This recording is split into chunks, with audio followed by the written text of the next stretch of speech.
हे मतदान सुरू झालेलं आहे। अत्यंत महत्त्वाची अशी ही 3 विधेयक। महिला आरक्षण या विधेयकावरून चर्चा सुरू होती। या संदर्भात अधिक माहिती घेणार आहोत।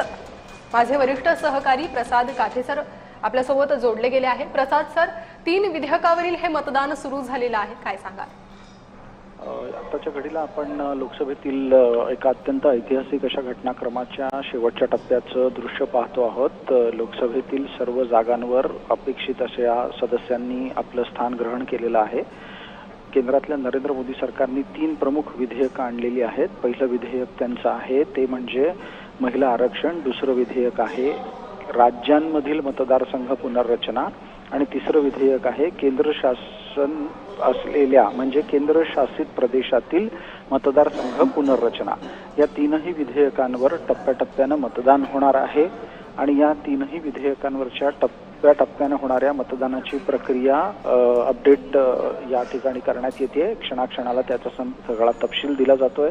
या 3ही विधेयकांच्या माध्यमातून घटना दुरुस्ती होते आहे, हा महत्त्वाचा मुद्दा आपल्याला लक्षात घ्यायला लागेल। आणि घटना दुरुस्तीचे 3 प्रस्ताव आता इथे मतास टाकले जात आहेत। पहिल्यांदा मतदान इलेक्ट्रॉनिक पद्धतीने होईल।